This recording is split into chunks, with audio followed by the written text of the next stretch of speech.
ఉన్నారు. మురళీ మనోహర్ గారు, ఎస్ చెప్పండి సార్. అన్మ్యూట్ చేయండి సార్, మ్యూట్లో ఉన్నారు. అన్మ్యూట్ చేస్తూ మాట్లాడండి మురళీ మనోహర్ గారు. మీరు మాట్లాడుతూ ఉండండి, ధన్యవాదాలు భరత్ గారు. పార్టిసిపెంట్స్ అందరికి కూడా నమస్తే. చాలా చాలా విషయాలు వచ్చినాయి కనుక కొద్దిగా కవర్ కాని విషయాలను మాత్రమే నేను ట్రై చేస్తాను. బేసిక్ గా నేను ఏమంటున్నానంటే, ఈ రిజర్వేషన్స్ అనేవి మా కుటుంబ సమస్య అండి. మా అంటే నేనేమంటాను, భారతీయులు అన్నా హిందువులు అన్నా ఒకటే. ఇది మతం కాదు. ప్రొఫెసర్ వినోద్ గారు చెప్పారు చాలా క్లియర్ గా, ఇది మతం కాదు, ఇది జీవన విధానం.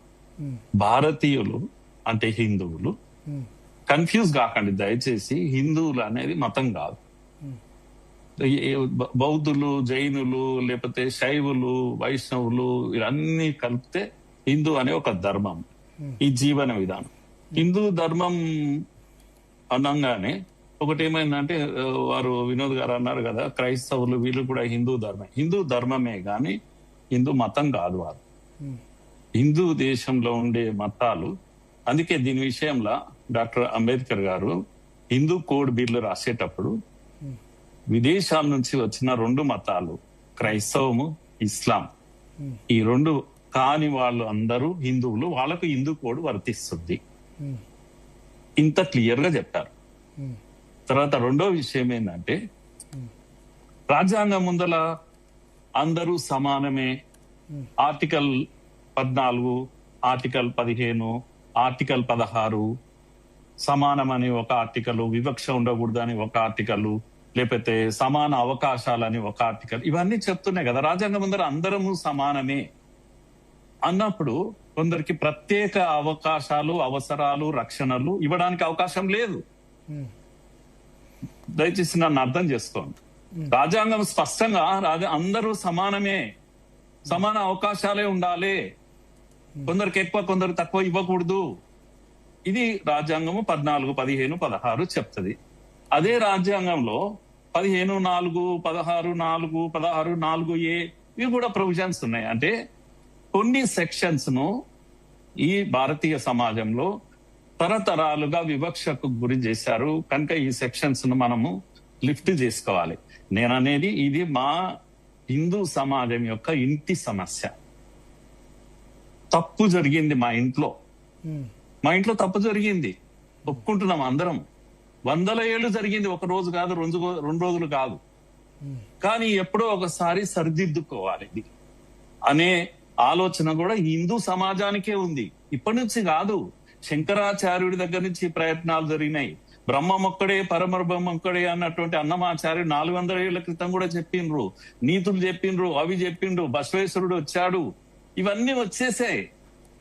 అది అన్అఫీషియల్ గా సొసైటీలో జరిగిన మార్పుల కోసం ప్రయత్నం జరిగింది. ఈ సమాజాన్ని తప్పు చేస్తున్నాం అనేది.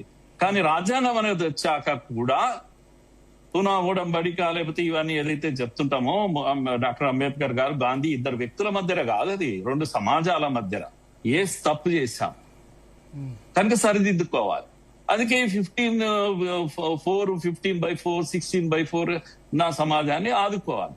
ఇది మా ఇంట్లో సమస్య బాబు. మా ఇంట్లో మేమేమో సరిదిద్దుకుంటాం, మా తమ్ముడికి అన్యాయం చేస్తాం, మేమే చేస్తాం అనేటువంటి ఒక అటిట్యూడ్ దీంట్లో ఉంటే, మతాలు 2 మతాలు బయట నుంచి వచ్చినాయి.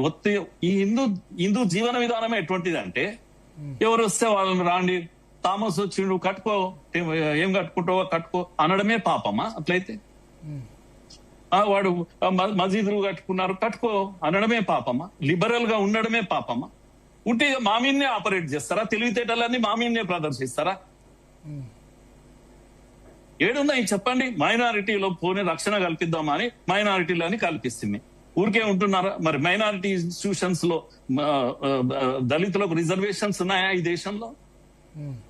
నా మైనారిటీ, నా దళితుల సోదరులు, పాకీ వాళ్ళు, వీళ్లను బలవంతంగా కశ్మీర్ లో, పాకిస్తాన్ లో పెట్టుకుంటే వాళ్ళకి రిజర్వేషన్ దొరికినాయా? 370 పోయేంత వరకు మాట్లాడేటోడు ఉన్నాడా ఎవడన్నా?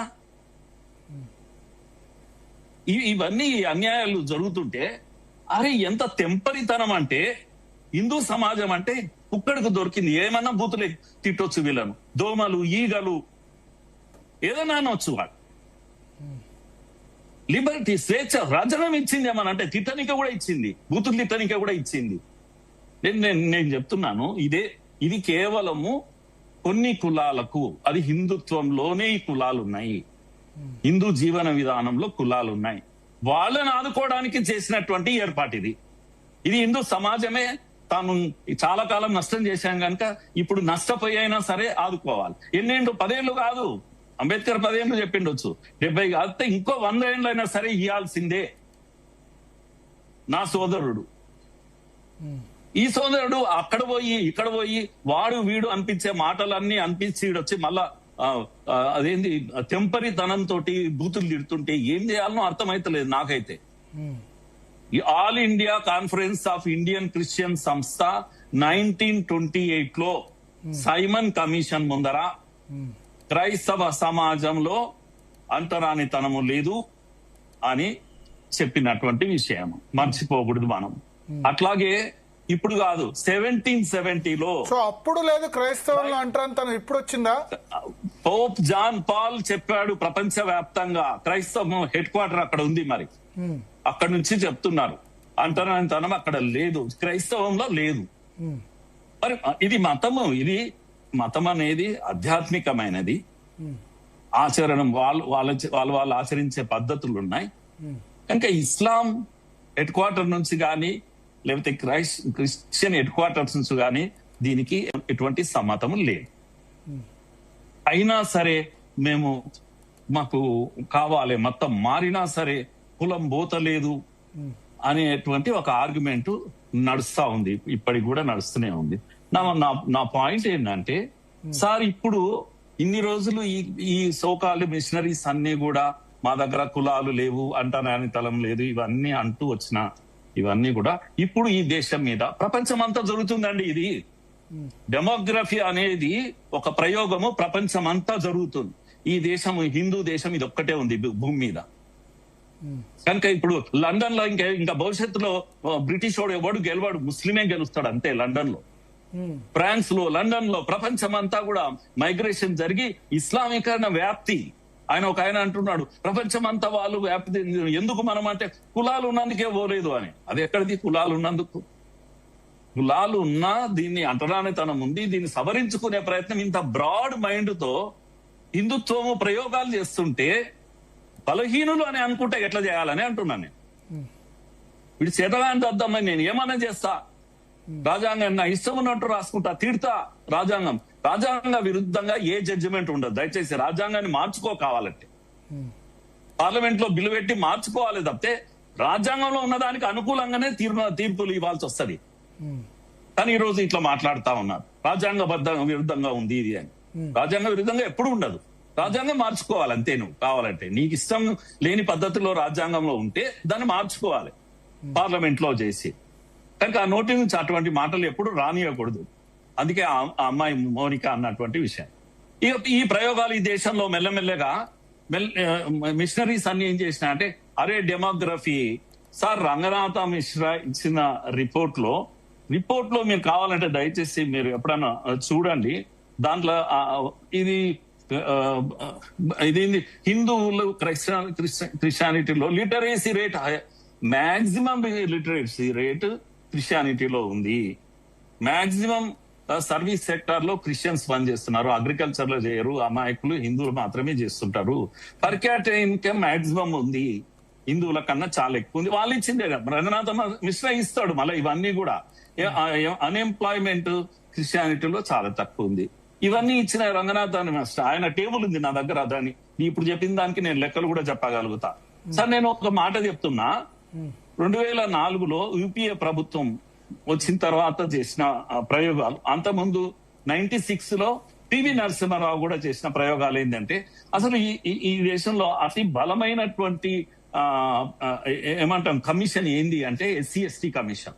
341 ఆర్టికల్ ప్రకారం వచ్చినటువంటిది. అంటే ఇది రాష్ట్రపతి నియామకం చేస్తారు, ప్రభుత్వాలకు సంబంధం ఉండదు, ప్రభుత్వాలు ఉన్నా కూలిపోయినా అవి కంటిన్యూ అవుతుంటాయి. అంత పవర్ఫుల్ ఎస్సీ ఎస్టీ కమిషన్ ను పక్కకు పెట్టి హనుమంతప్ప కర్ణాటక నుంచి, సూరజ్ బాను వీళ్ళందరూ ఎస్సీ ఎస్టీ కమిషన్ ఎంత పవర్ఫుల్ ఇది.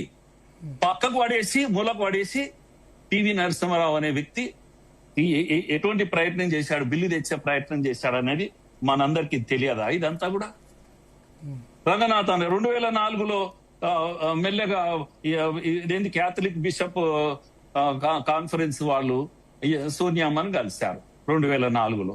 48 మంది ఎంపీలు కలిశారు. అందరు కలిసి ఏం అడుగుతున్నారు మెల్లగా వీళ్ళని అందరినీ మా దళిత క్రైస్తవ దళితుడు ఏంటి క్రైస్తవుడు, దళితుడే ఉంటాడు, క్రైస్తవుడు ఉన్నాడు. క్రైస్తవుడు ఉన్న దగ్గర దళితుడు ఉన్నాడు.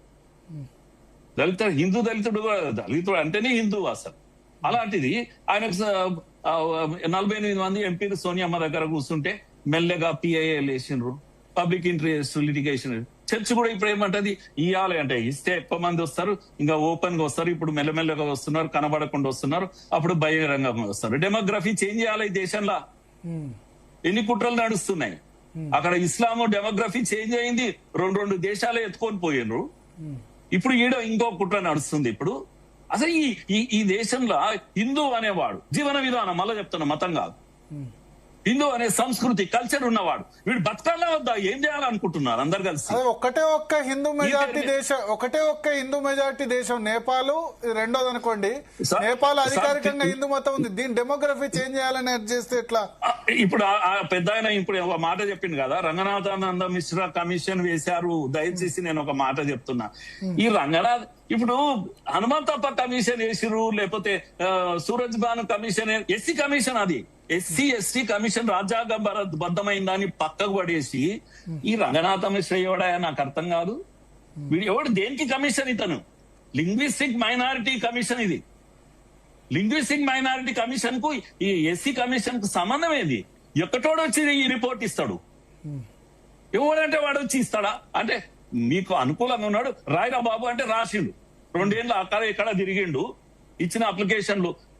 నా సోదరుడు, నా దళిత సోదరుడు, చెప్పు కుట్టుకునే దళిత సోదరుడు, డప్పు కొట్టుకునే దళిత సోదరుడు, మా వాడు ఏడ ఉన్నాడో తెలియదు, వానికి వాయిసే లేదు, మా వానికి మాట్లాడనికే రాదు. ఈ మొత్తం కన్వర్టెడే, మొత్తం మాట్లాడేటోళ్ళు అంతా ఇంగ్లీష్ వస్తుంది. వీళ్ళు ఇంగ్లీష్ స్పీకింగ్ పీపుల్. సార్ చెప్పింది కదా ఇంతకు మొదలు వినోద్ సారు, అగో వాళ్ళే ఎంపీలు, వాళ్ళే 20 మంది 30 మంది, వీళ్ళే ఐఏఎస్లు 30 మంది 40 మంది. అరే మావాడు ఏడున్నాడా, నేను వెతుక్కుంటున్నా. ముందు వానికి కావాలి రిజర్వేషన్లు. వాడు చెప్పుకానే ఉన్నాడు, డప్పుకానే ఉన్నాడు. మీరేమో కన్వర్ట్ అయినరు, ఎంజాయ్ చేస్తారు, ఇంగ్లీష్ స్పీకింగ్ ఎడ్యుకేషన్ వస్తుంది, ఎంపీలు అవుతారు, పార్లమెంట్.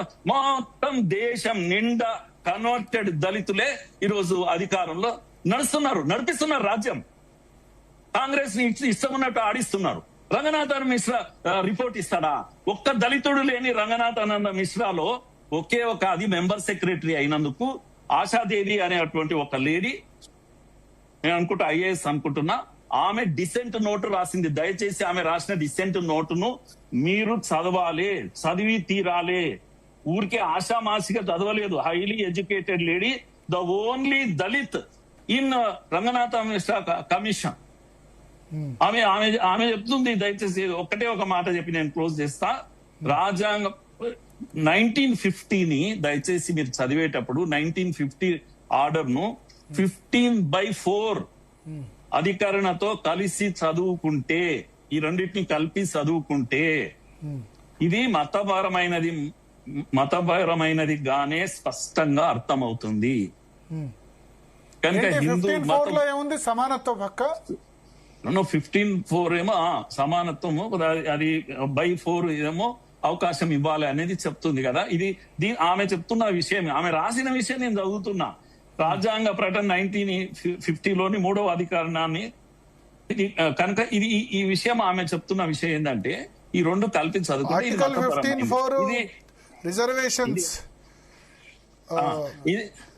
ఫస్ట్ అమెండ్మెంట్ కదా, ఫస్ట్ అమెండ్మెంట్ స్టేట్ కు రిజర్వేషన్ స్పెషల్ ప్రొవిజన్ ఇచ్చే అధికారం. రెండు కలిపి చదివితే ఆమె అంటది ఏంటంటే ఇది మతపరమైందే, కనుక హిందూ మతానికి సంబంధించిన వాళ్ళకి చెందుతుంది అనేది ఆమె డిసెంట్ నోట్ లో రాసిన, ఆశాదేవి రాసినటువంటి విషయం. మెంబర్ సెక్రటరీ ఆమె రంగనాథానంద మిశ్రా ఇచ్చింది. చలో కన్వర్టెడ్ వాళ్ళకు కూడా ఇవ్వాలి, దళితులుగా ట్రీట్ చేయాలి, ఇదే చెప్తారు అందరు వచ్చి. అసలు రంగనాథానంద మిశ్రా హక్కే లేదు, ఆయన లింగ్విస్టిక్ మైనారిటీ, ఎస్సీ కమిషన్ కాదు. ఇన్ని కుట్రలు కుతంత్రాలు నా దేశం పైన జరుగుతున్నాయి. ఇప్పుడు ఏమైతుందో తెలియదు. ఇంకా కేజీ బాలకృష్ణ మిషన్ కూడా ఉంది అక్కడ. ఆయన కూడా ఏమిస్తాడో తెలియదు. కానీ నేను ఒక మాటని చెప్పి క్లోజ్ చేస్తాను సార్. ఇది ఆయన ఎవరు పాస్టరు, ఆయన పెద్ద ఆయన చెప్పిండు, పాస్టరు కేసు పెట్టిండు, కొట్లాడుకున్నారు వాళ్ళిద్దరు, ఏదో పర్సనల్ గా కొట్లాడుకున్నారు. పాస్టర్ 10 ఏళ్ళ నుంచి కులం పేరుతో మొత్తం నన్ను చెప్పిన తర్వాత మీకు ఇస్తాను. పాస్టర్ని ఎక్స్పోజ్ చేస్తాను భయమా నీకు? నాకేం భయం లేదండి. రాజ్యాంగబద్ధంగా పక్కా ఉన్నాం కాబట్టి చెప్తున్నాం. అదేం టెన్షన్ తీసుకోవడం. మాట్లాడండి, మీరు మాట్లాడండి. చెప్పండి